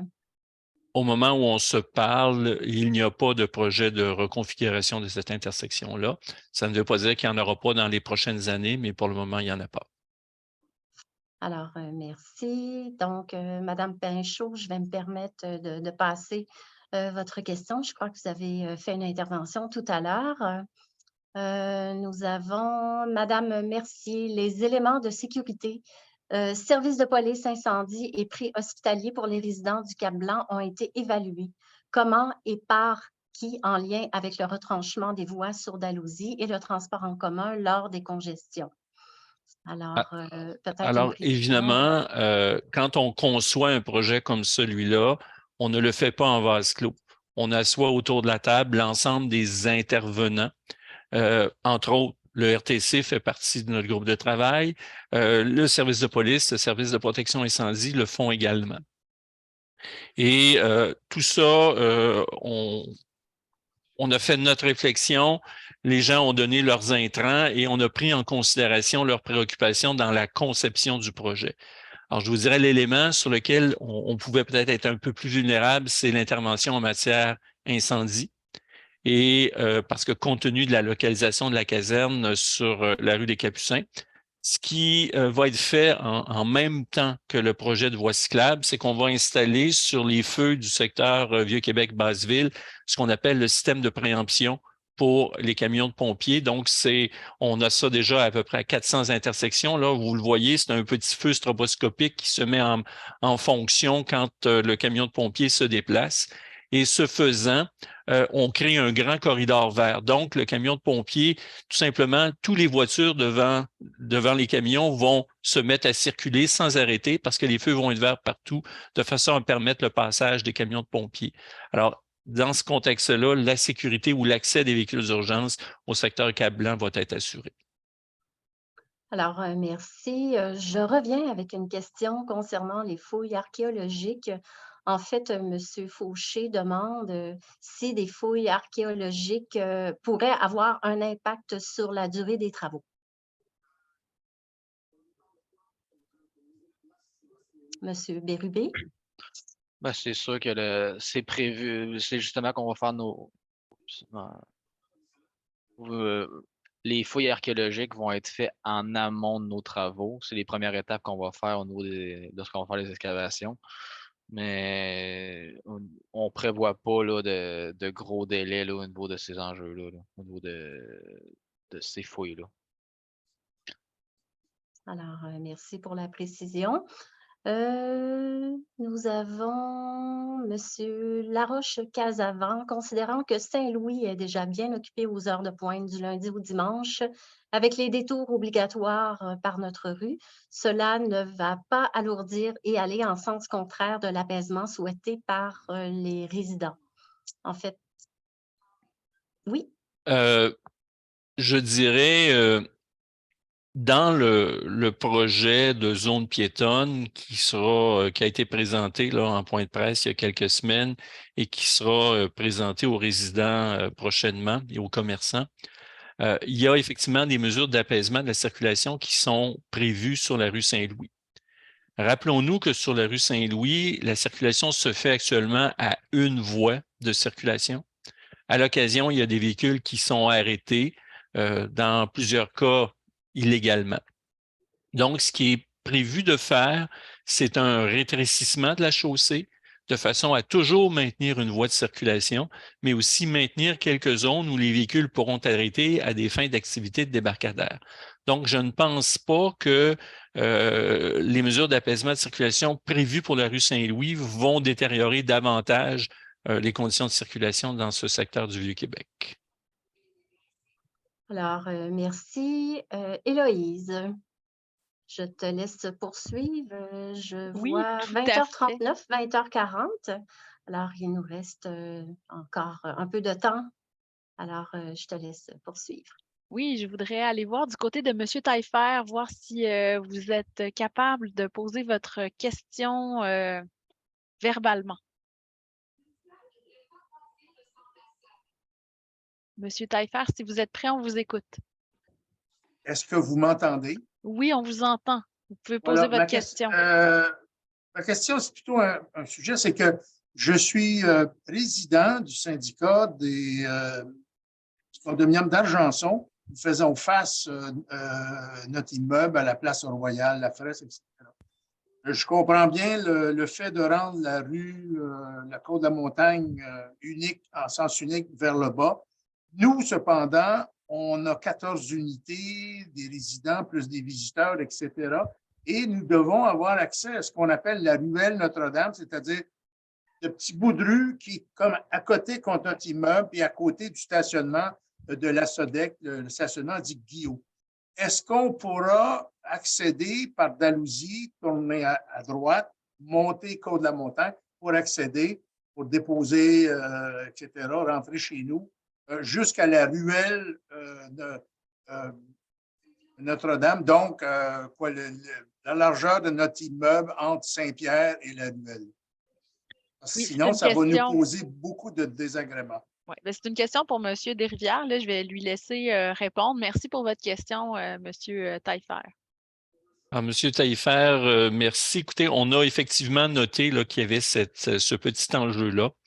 Ce qu'on prévoit faire, puis on va le confirmer là, dans les prochaines semaines au moment où le chantier va débuter. Mais ce qu'on souhaite faire, c'est effectivement maintenir le double sens jusqu'à la rue Sauteau-Matelot, mais de vous garder une petite ouverture dans l'entrave qu'on va mettre en place pour vous permettre d'accéder à vos espaces de stationnement à partir de la rue Dalhousie et de la Côte de la Montagne. Parfait. Merci, M. Desrivières, pour l'intervention. Je vais passer à une question de Mme Caroline Pelchat qui s'adresse à quelqu'un du RTC, je crois, ou vous, M. Desrivières. Alors, elle veut savoir si on met une seule voie sur Dalhousie, est-ce que l'autobus va quand même pouvoir tourner au coin de la rue où il y a le quai Saint-André, au coin de la rue quai Saint-André? Héloïse, on a répondu à cette question-là il y a 3 minutes. Ah, là, OK, parfait. J'étais en train de répondre à quelqu'un d'autre. Désolée. Je la voyais encore dans ma liste de questions. Je suis désolée, je vais passer à une autre question. Donc, pour la côte du Palais, il y a une personne qui émet un commentaire là, qui trouve dommage que ce n'est pas un projet de plus grande envergure. Par exemple, reconstruire une porte du Palais. Nous prenons note de votre commentaire. Puis la même personne déplore aussi le sens unique de la rue Buade. Donc, on en prend note aussi. Puis, on a une question sur les bollards pour protéger la piste cyclable. Est-ce qu'on parle réellement de bollards ou de blocs de béton pour la protection de la circulation? Alors, c'est un projet qui se réalise en 3 phases. Donc, on a une phase cette année qu'on appelle une phase transitoire où on va déposer certains objets sur la voie publique. Et ça va nous permettre, je dirais, de tester des choses avant d'aller vers un projet un peu plus costaud qui comprendra à ce moment-là des aménagements plus permanents. Un projet costaud qui se fera peut-être en 24 ou en 25. Pour l'année 23, ce qui est prévu, c'est de mettre en place 3 choses. Il va y avoir des bacs à fleurs rectangulaires faits en béton pour des raisons de sécurité. Il va y avoir également des bollards de pistes cyclables d'un nouveau modèle là, qui est un petit peu plus costaud, qui a environ, je vous dirais, là, 15 cm de diamètre. Et il y aura à 2 endroits une glissière de béton qu'on doit mettre en place pour soutenir temporairement un poteau de feu de circulation qu'on ne peut pas, dans le cadre d'un projet transitoire, mettre dans la chaussée. Donc, ce sont les 3 types d'objets que nous allons déposer dans la rue là, à compter du mois de mai. Parfait, merci. Une question pour les personnes résidentes et employées au Séminaire de Québec. Il n'y aura comme route que l'arrivée par la rue du Fort, Port-Dauphin et des Remparts, si la personne a bien compris. Elle veut valider là, si sa perception est juste. La compréhension de cette personne-là est exacte. Parfait. Autre question concernant la piste cyclable sur Dalhousie. Est-ce qu'elle va traverser le trottoir comme c'est actuellement le cas?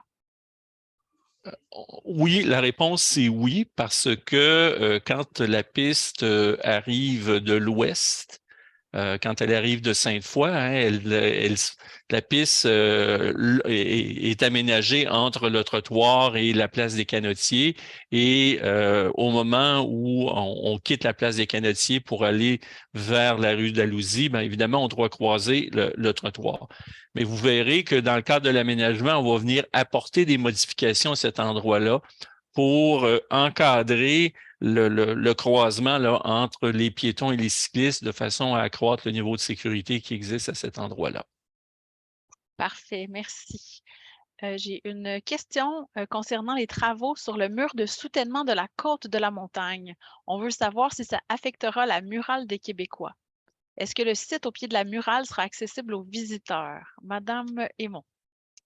Oui, je pourrais répondre de cette façon. Il y aura des mesures de protection qui sont prévues pour la fresque des Québécois. En fait, c'est déjà prévu pour le chantier. Puis, la murale, ben, en fait, la fresque ne sera pas accessible par contre aux visiteurs. On va la voir quand même de loin, mais elle ne sera pas accessible.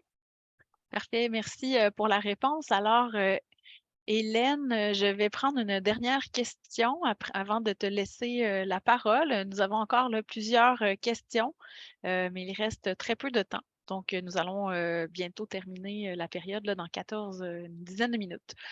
Donc, une personne veut savoir des précisions concernant les services ambulanciers pour les résidents du Cap-Blanc. Alors, ça fait suite à ce que j'expliquais tout à l'heure, entre autres pour les véhicules d'urgence, entre autres les véhicules de service de protection incendie.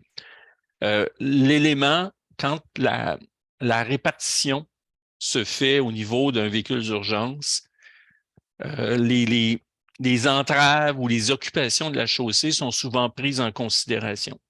Donc, sur cette base-là, quand il y a une ambulance qui doit aller vers le Cap-Blanc, ben, à ce moment-là, la répartition va prendre en considération la localisation des ambulances sur le territoire et va dépêcher l'ambulance qui est la plus proche du lieu d'intervention. Alors, ça ne veut pas dire que l'ambulance va arriver par la rue Dalhousie, elle va peut-être arriver de l'ouest par le boulevard Champlain également.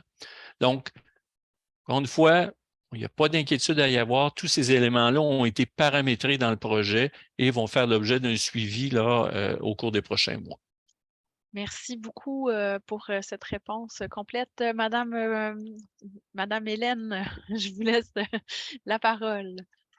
Alors, merci Héloïse. Nous avons une question de M. Fortin. La rue Sainte-Famille n'a pas été abordée dans le projet de la place de l'Hôtel de Ville. Il semble qu'elle deviendra à sens unique vers le haut. Des travaux pour réduire sa largeur sont-ils prévus? Je présume qu'on parle, bon, on va diviser en deux. Le tronçon de la rue Sainte-Famille entre la rue Buade et la Côte de la Fabrique a déjà fait l'objet de travaux l'an dernier. Il y a des choses à compléter cette année. Une fois les travaux complétés, il n'y aura pas, à moins d'exception de circulation dans ce tronçon-là de la rue Sainte-Famille. Il va être fermé à l'aide de bollards, sauf exception. Ce qui est prévu, c'est que le tronçon de la rue Sainte-Famille entre la rue des Remparts et la Côte de la Fabrique va devenir un sens unique en direction sud, donc de la rue des Remparts vers la rue Sainte-Famille, et qu'éventuellement, il pourrait y avoir des travaux là, le long du mur qui borde le collège François de Laval. Merci, Monsieur Desrivières. Maintenant, concernant le nouvel aménagement, en fait, M. Taillefer fait allusion au magnifique sapin qui est près de la fresque. Il demande s'il sera épargné. M. Légaré, oui, vous avez une réponse? Alors, malheureusement, l'arbre ne pourra pas être conservé. On a fait une évaluation très précise. On a inspecté les arbres là, qui sont présents, notamment le sapin en question.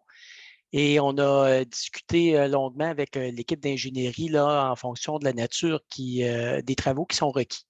C'est assez, les travaux sont importants, les travaux de Mme Aymon au niveau de la base du mur sont trop importants et ils vont définitivement, là, ils vont être techniquement dans l'arbre. Donc, malheureusement, on n'est pas en mesure de conserver. En contrepartie, on va avoir une plantation une fois la réinstallation et le réaménagement des lieux. On va replanter là, les arbres qui auront été enlevés. Alors, merci, M. Légaré. Nous avons également une question de M. Beauchamp. Alors là, je me permets, là, parce qu'il nous reste encore quelques minutes, de faire la lecture de questions de personnes qui sont déjà intervenues, mais il y a quand même possibilité, là, étant donné qu'il nous reste 10 minutes maximum. Au-delà du flux de circulation pour les cyclistes, est-ce qu'il est possible, s'il vous plaît, de mettre une signalisation au sol pour les cyclistes qui croisent l'accès au stationnement des canotiers? Le projet prévoit effectivement un marquage de couleur vert à la sortie du stationnement de la place des Canotiers, mais également à la sortie de l'autre stationnement qui est un petit peu plus vers le nord, là, le stationnement des terrasses du Vieux-Port. Alors, merci. Nous avons Monsieur Lepage. La rue Saint-Louis est déjà embouteillée avec 2 voies, notamment à cause des bus et des parents qui viennent aux Ursulines.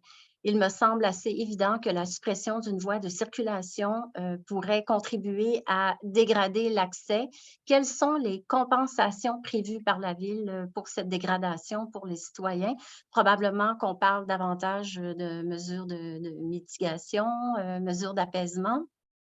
Je vais tout de suite rassurer M. Lepage.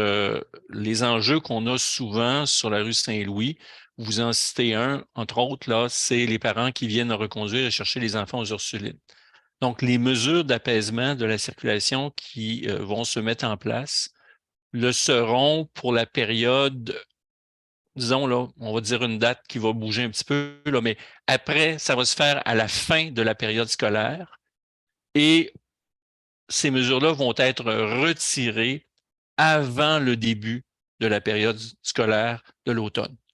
Donc, durant l'été, il n'y aura qu'une seule voie avec des zones de débarcadère, mais également la possibilité pour les restaurateurs d'avoir de petites terrasses. Mais du moment que on va arriver là, autour du 20 août, avant que les Ursulines, l'école reprenne, on va procéder au retrait des mesures d'apaisement de circulation pour regagner les voies qu'on connaît aujourd'hui. Peut-être, si vous permettez, en complément, là, il y a un projet de sécurité routière qui se travaille actuellement entre le conseil de quartier, le comité de parents, les Ursulines, la direction aussi, parce qu'il y a une conscience, enfin, là, que Saint-Louis vient engorger à l'arrivée pour le départ des élèves le matin et l'après-midi. Donc, il y a un débarcadère là, qui se met en place aussi du côté de la rue Sainte-Ursule à la hauteur de la ruelle des Ursulines pour mieux répartir, dans le fond, les arrivées et les départs des élèves et pas se concentrer uniquement sur la rue Saint-Louis puis la rue du Parloir. Donc, ça se met en place aussi là, ces semaines-ci en collaboration avec les Ursulines. Peut-être pour répondre à la question qui concerne les bouchons de circulation là, en lien avec l'arrivée et le départ de parents aux Ursulines.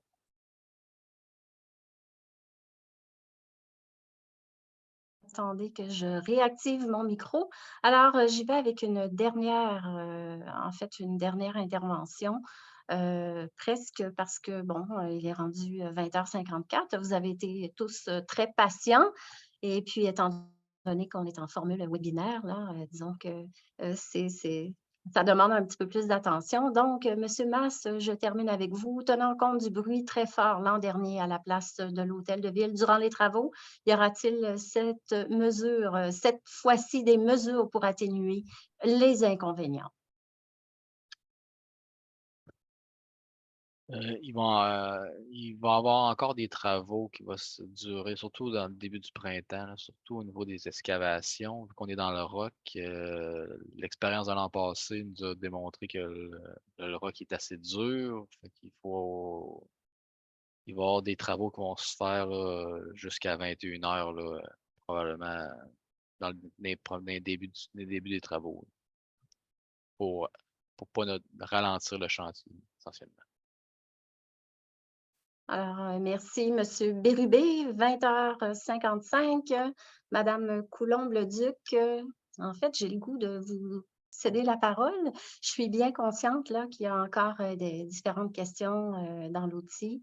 Cela dit, je pense qu'on a quand même passablement fait le tour de l'ensemble des questions, puis on revient avec des sujets qu'on a déjà abordés. Alors, voilà, on vous écoute pour le mot de la fin. Si vous permettez, Mme Saint-Pierre, je vais quand même lire un commentaire d'un citoyen qui nous remercie, mais qui remercie surtout M. Desrivières pour la grande maîtrise de ses dossiers. Comme M. Desrivières a été beaucoup interpellé ce soir par les questions, je trouvais que ça méritait d'être reçu. Mais je remercie bien sûr là, toutes les personnes des différentes équipes qui étaient mobilisées ce soir. Vous comprenez que selon les chantiers là, dont il est question, il y a énormément de gens à la ville qui sont impliqués. Donc, mes premiers remerciements vont vers vous. Je vous remercie, vous aussi, citoyennes, citoyens là, du Vieux-Québec, d'avoir pris le temps d'assister à cette présentation ce soir, puis cette période d'échange et d'information. Moi-même, je me suis pris des notes pour peut-être avoir des échanges avec certains d'entre vous concernant des préoccupations que vous avez soulevées. Je me permets de souligner que Héloïse, là, qui a animé la soirée avec Hélène, a partagé dans le clavardage le communiqué qui a été mis en marge des aménagements là, qui ont été annoncés dans le secteur du Vieux-Port, donc la courbe de la rue d'Alousie, puis la sécurisation de la piste cyclable aussi. À la fin de ce communiqué-là, vous avez un lien vers une présentation PDF qui est en fait la présentation technique que M. Desrivières a faite lors de la conférence de presse. Donc, il est possible que vous retrouviez énormément de réponses à vos questions là-dessus. Même chose pour la place d'Hôtel de Ville, à peu près à pareille date l'an dernier. On avait fait à peu près le même genre de soirée que ce soir, donc une présentation avec énormément d'informations. Et c'est probablement aussi une présentation qui se trouve encore là, sur le site de la ville. Donc, si vous faites une petite recherche via Google, vous devriez être en mesure de la retrouver. On est conscient, et M. Desrivières l'a mentionné, que pour certains des réaménagements proposés, ça nécessite de votre côté des changements de comportement. Notamment, là, on a parlé à quelques reprises de la rue de Bual, par exemple, qui va devenir un sens unique dans un sens uniquement, qui nécessite pour les résidents du quartier latin de faire des plus longs trajets. Bon, M. Desrivières l'a mentionné, il y avait une opportunité de venir agrandir la place d'Hôtel de Ville. On vient agrandir de manière assez considérable la superficie piétonne de la place d'Hôtel de Ville. On vient élargir les trottoirs aussi. On sait que c'est un secteur où il y a énormément de gens qui marchent, résidents comme touristes. Donc, on est venu saisir cette opportunité-là d'élargir les trottoirs et d'augmenter la superficie de la place. L'objectif aussi derrière le sens unique, et M. Desrivières l'a mentionné et je tenais à le réitérer, c'est de venir aussi minimiser la circulation dans les quartiers plus résidentiels du Vieux-Québec, éliminer la circulation qui n'est pas locale, que ce soit vraiment les gens qui doivent se rendre dans ces rues-là qui s'y rendent. Donc, c'est aussi dans cette perspective-là qu'on a pensé certains des changements de circulation. Donc, Mme Saint-Pierre l'a mentionné en début de rencontre, elle reste disponible au besoin. Moi, bien sûr, je suis disponible aussi. Vous pouvez m'écrire par courriel. Ceux qui me suivent savent que je suis aussi joignable via les médias sociaux. Donc, n'hésitez pas à me contacter s'il y a quoi que ce soit, s'il y a des questions qui vous viennent à l'esprit aussi dans les prochains jours, prochaines semaines, à la lumière de ce qui a été dit ce soir. Et puis, il y aura, là, je me permets de le mentionner, à la fin du mois, le 29 mars, si ma mémoire est bonne, une nouvelle rencontre, cette fois là, pour parler des mesures d'apaisement de circulation qui ont été annoncées fin janvier. Donc, merci beaucoup pour votre temps ce soir. N'hésitez pas à nous écrire, à m'écrire, et puis merci d'avoir contribué de manière constructive là, aux échanges par vos questions ce soir. Merci beaucoup. Alors, merci Madame Coulombe-Leduc, merci à tous les intervenants en ville et d'abord et avant tout, un merci tout spécial à nos participants. Vous êtes encore 41 en ligne, alors c'est quand même une belle activité. Pour nous, c'est une belle réussite hein, quand on a des gens qui participent activement. Alors, un grand merci et au plaisir et je vous rappelle que nous allons rencontrer éventuellement, en fait, plutôt demain, les commerçants du quartier. Alors voilà, merci, bonne fin de soirée.